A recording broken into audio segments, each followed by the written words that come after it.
Halo semuanya, salam statistika. Teman-teman, pada kesempatan kali ini kita akan membahas mengenai regresi linear sederhana.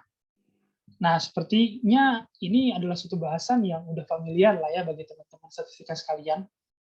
Yang pasti regresi linear ini kita akan bicara tentang suatu bentuk analisis di mana kita bisa menduga suatu pengubah tak tetap atau eh, tak bebas dengan menggunakan penduga bebasnya. Nah, kalau kita bicara tentang regresi, pasti juga kita akan bicara tentang korelasi kan. Jadi, yuk kita bahas bersama-sama.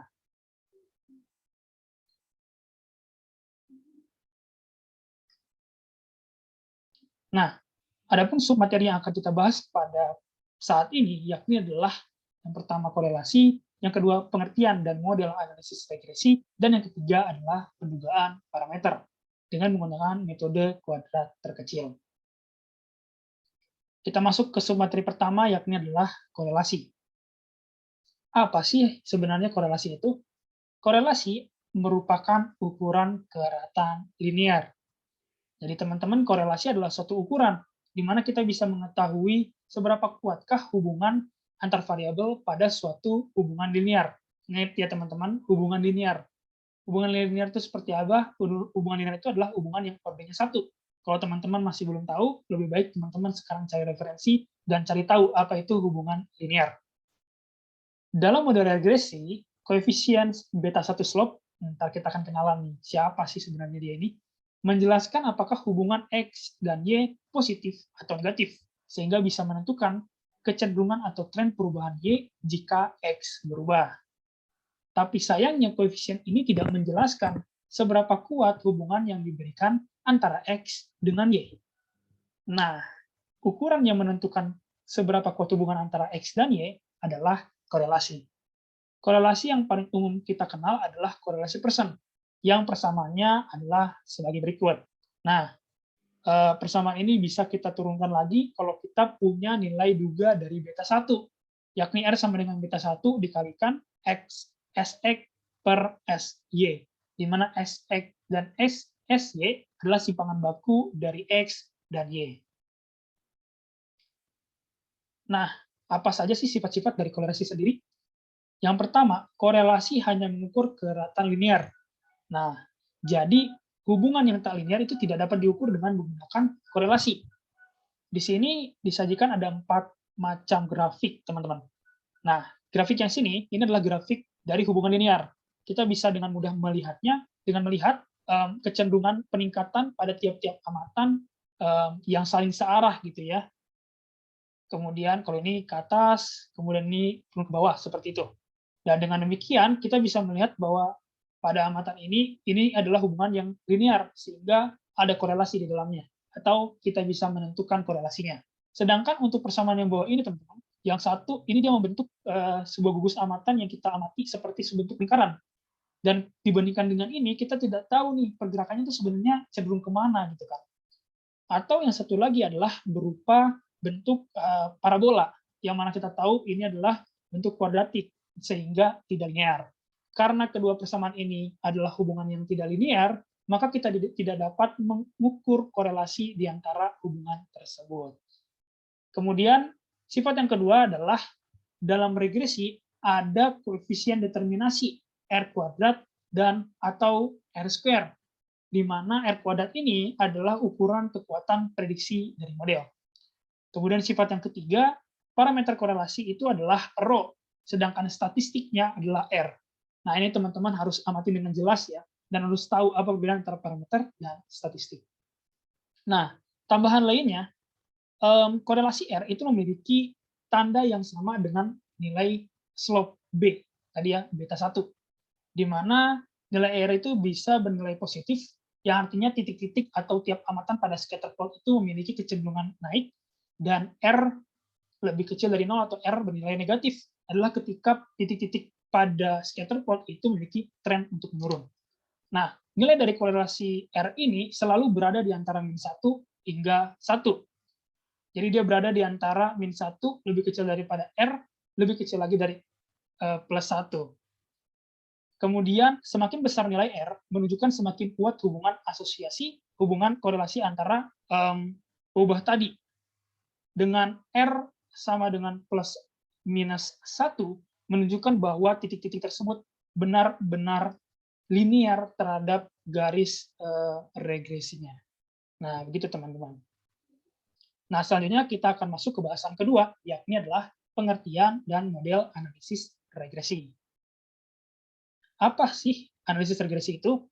Jadi analisis regresi adalah analisis statistika yang memanfaatkan hubungan antara dua peubah atau lebih peubah kuantitatif, sehingga salah satu peubah dapat diramalkan dengan peubah lainnya. Loh, kok bisa diramalkan? Gimana caranya? Satu peubah yang dapat diramalkan itu adalah peubah yang tak bebas, di mana peubah ini hanya dapat dipengaruhi oleh peubah bebas.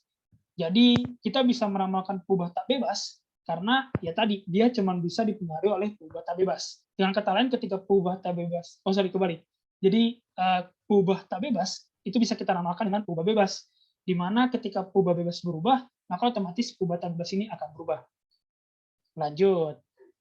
Nah, adapun model regresi linear ini adalah sebagaimana yang ditampilkan, Y sama dengan beta 0 ditambah beta 1 XI ditambah error ke I, di mana I menyatakan amatan ke 1 hingga ke N. Nah, Y adalah peubah tak bebas atau peubah respon atau peubah tak tetap, di mana Y ini besarnya hanya bisa dipengaruhi oleh X saja. Gitu. Kemudian model ini sebenarnya dikenal sebagai model regresi linear sederhana. Mengapa demikian? Karena banyaknya peubah bebas atau penjelas atau peubah tetap, yakni adalah X, pada persamaan tersebut hanya ada satu. Ya, bisa kita lihat ya, cuma ada satu. Satu saja gitu. Dan hubungan antara X dan Y dinyatakan dalam fungsi linear atau berorder satu. Kemudian perubahan Y diasumsikan karena adanya perubahan X. Jika ada faktor-faktor lainnya yang mempengaruhi nilai Y, maka itu kita masukkan sebagai galat atau error. Ya, itu maksudnya yang mengubah Y di luar X gitu ya. Karena kita ingin hanya mengamati perubahan Y yang dikarenakan perubahan X. Kemudian beta 0 dan beta 1 adalah parameter regresi. Y adalah peubah tak bebas atau respon, merupakan peubah acak dengan pusat nilai harapannya berada di beta 0 plus beta 1X dan ragamnya di sigma kuadrat. Beberapa asumsi yang berada atau ada dalam model regresi, diantaranya yang pertama, pada hubungan linear, kita mendapatkan nilai harapan dari error adalah sama dengan 0 untuk setiap amatan. Kemudian yang kedua, ragam atau varians dari error adalah sama dengan sigma kuadrat untuk setiap amatan. Dan error adalah independen atau bebas satu dengan yang lainnya. Kemudian yang keempat, asumsi yang keempat adalah error menyebar secara normal. Nah, berikut gambaran nih teman-teman, grafik dari suatu simple linear regression model. Kita lihat, ini adalah amatan-amatannya, di mana setelah dibuat regresi, kita menduga bentuk regresinya adalah sebagai berikut. Di mana persamaannya adalah Y duga sama dengan beta 0 duga plus beta 1 duga X. Nah, yang perlu kita amati adalah tentang jarak yang tak terduga dan jarak terduga. Sekarang kita lihat amatan ini, teman-teman. Amatan ini memiliki jarak yang sangat jauh terhadap garis yang kita duga adalah garis regresi. Ya. Seperti kita tahu ya teman-teman, garis regresi ini adalah garis yang menunjukkan perkiraan kita ketika pada suatu titik X akan menghasilkan Y. Gitu kan. Pada kasus ini, di titik ini, maka kita menduga ketika X-nya adalah, ini katakanlah X1, maka dia akan menghasilkan suatu nilai Y1 di sini. Tapi kenyataannya, amatan yang kita miliki ketika X-nya adalah X1, justru adalah berada di sini, yang punya jarak cukup jauh. Jauhnya bahkan lebih jauh dibandingkan jarak yang kita duga. Jarak yang kita duga ini terbentuk dari titik regresi, ya, dari titik ya pada garis regresi ketika X sama dengan tadi adalah X1, yang berpotongan dengan ini adalah garis Y sama dengan beta 0. Ya, inilah ketika X sama dengan 0. Kalau kita masukin ketika Y sama X sama dengan 0, ini kan pasti Y itu sama dengan beta 0. Nah, ini persamaannya. Dan jarak yang terbentuk kita lihat ini jauh lebih kecil dibandingkan jarak ini. Sehingga ini kita kenal sebagai jarak yang tak terduga, dan ini adalah jarak yang terduga. Nah, dengan demikian, model regresi linear sederhana itu memiliki beberapa persamaan. Ini adalah keseluruhannya, mulai dari model regresi, nilai amatan ke I, nilai harapan Y pada XI, persamaan regresi, dan galak teror untuk populasi. Dan di contoh ada nilai amatan ke I, dugaan nilai harapan Y pada XI, dugaan persamaan regresi, dan sisaan. Nah, bahasan yang ketiga kita akan membahas mengenai pendugaan parameter dengan menggunakan metode kuadrat terkecil. Nah, metode kuadrat terkecil, teman-teman, ini adalah suatu metode yang kita gunakan dengan meminimumkan jumlah kuadrat galat. Galat sendiri itu adalah berdasarkan persamaan tadi sebenarnya kita bisa lihat bahwa error itu sama dengan YI dikurangi beta 0 dikurangi beta 1 XI. Pada I adalah amatan dari nilai 1 hingga ke N. Dan jumlah kuadrat dari galat, ya kita jumlahkan setiap nilai galat ini tadi, kita kuadratkan, kemudian kita jumlahkan dari amatan ke I sampai amatan ke N. Nah, sedangkan untuk meminimumkan S terhadap beta 0 dan beta 1, kita bisa menggunakan persamaan-persamaan ini. Nah, selanjutnya kita akan membahas sifat-sifat dari beta 0 dan beta 1. Beta 0 duga dan beta 1 duga merupakan penduga tabias atau unbiased bagi beta 0 dan beta 1. Why? Mengapa demikian? Mengapa bisa tabias? Karena nilai harapan yang diberikan oleh beta 0 duga adalah sama dengan beta 0 dan nilai harapan dari beta 1 duga adalah sama dengan beta 1. Dengan demikian, kita bisa menyatakan bahwa statistik beta 0 dan statistik beta 1 adalah tidak berbias terhadap parameter beta 0 dan beta 1. Dengan kata lain, beta 0 dan beta 1 adalah penduga yang baik bagi beta 0 dan beta 1. Nah, selanjutnya yang kedua adalah ragam beta 0 duga dan beta 1 duga. Ragam atau varians dari beta 0 duga itu adalah sama dengan sigma kuadrat dikali 1 per N ditambah X bar kuadrat dibagi sum dari XI dikurangi X yang kita kuadratkan. Sedangkan varians dari beta 1 duga adalah sigma kuadrat dibagi sum dari XI dikurangi X bar yang dikuadratkan. Nah, terkadang kita kan tidak memiliki nilai dari parameter sigma ya, sehingga kita juga terkadang perlu menduganya dengan menggunakan persamaan berikut, yakni sigma duga kuadrat adalah jumlah dari kuadrat galat, jumlah dari kuadrat galat dibagi dengan N-2. Di mana ketika kita sudah mendapatkan ini, maka kita bisa menentukan standar deviasi dari beta 0 duga dan juga beta 1 duga dengan menggunakan persamaan ini. Nah, bahasa selanjutnya kita akan mengenal pengujian parameter regresi.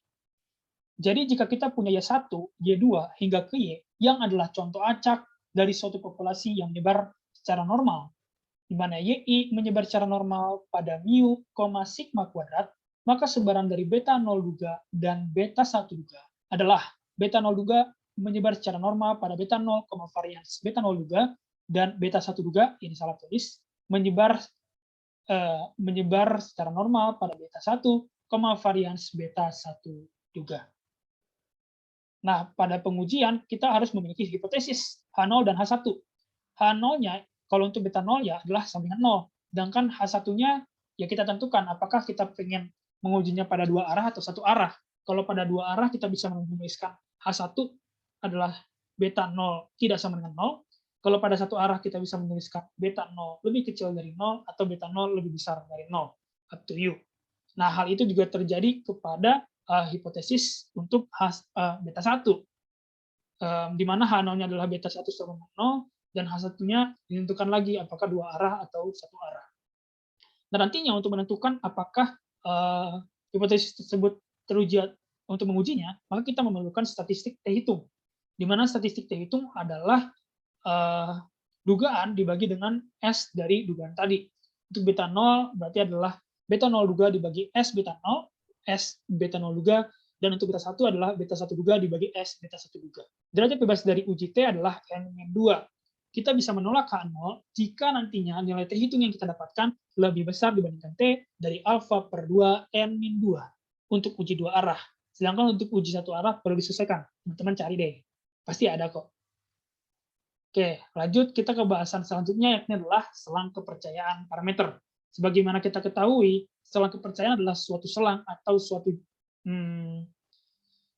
selang di mana kita percaya bahwa parameter tersebut atau parameter yang kita duga terdapat di dalamnya. Nah, dengan mengetahui bahwa sebarang dari beta 0 duga dan beta 1 duga adalah normal, maka kita memiliki selang kepercayaan dari 1 min alfa dikali 100% dari beta 0 adalah dengan menggunakan persamaan berikut ini. Beta 0 duga plus minus T n min 2 alfa per 2 standar deviasi dari beta 0 duga. Sedangkan untuk beta 1 adalah beta 1 duga plus minus T n min 2 alfa per 2 dikali standar deviasi dari beta 1 duga. Nah, setelah tadi kita sudah mengetahui materi-materinya, sekarang kita akan sedikit membahas mengenai ilustrasinya agar kita dapat gambaran mengenai regresi linear sederhana ini. Yang pertama kita akan melihat pola hubungan antara dua peubah. Di sini kita punya data, ada ID, kemudian Facebook, dan sales. Di mana kita mencoba untuk memprediksi dampak iklan media sosial, dalam hal ini adalah Facebook, terhadap total penjualan dalam satuan juta rupiah dengan regresi linear sederhana. Data ini ketika kita kelola dan kita dapatkan, kita jadikan scatter plot, maka scatter plotnya seperti ini, teman. Nah, dari sini sebenarnya kita sudah mungkin sedikit curiga nih. Ternyata ada tren positif dari peningkatan nilai X, di sini adalah dampak iklan media, berarti Facebook, di mana ketika dia meningkat, diiringi dengan sales atau penjualan yang juga ikut meningkat. Apakah itu benar? Mari kita lihat ke selanjutnya. Nah, untuk lebih memudahkan kita dalam menentukan persamaan regresi, menentukan beta 1 duga dan beta 0 duga, kita perlu melakukan beberapa rangkaian perhitungan lagi, teman-teman, sebagaimana yang digambarkan pada tabel berikut ini. Nah, untuk beta 1 duga, itu rumusnya adalah sum dari YI dikurangi Y bar dikali dengan XI dikurangi X bar dibagi dengan sum dari XI dikurangi X bar yang kita keluarkan. Pada persamaan ini, kalau dari tabel ini kita lihat, berarti adalah nilai ini kita jumlahkan semuanya adalah 1698,23 dibagi X min X rata-rata kuadrat, ini kita sum semua, kita jumlahkan 5.606,99. Sehingga hasilnya dari 1.698,23 dibagi 5.606,99 adalah dekati 0,30. Sedangkan beta 0, untuk beta 0 persamaan adalah Y bar sama dengan beta 0 sama dengan Y dikurangi beta 1 duga dikalikan X. Tadi Y-nya kita ambil dari sini. Ini Y bar ya, sorry. Berarti ulang kita ralat. Beta 0 duga sama dengan Y bar dikurangi B1 duga dikalikan X bar. Sini Y barnya adalah nilai sales, kita jumlahkan 354,12 dibagi 21, yakni 16,86. Kemudian beta 1 duganya kita dapatkan tadi 0,3, dan X barnya ini kita sum 556,56 dibagi 21, 26,5. Sehingga kita dapatkan beta 0 duga adalah 8,91.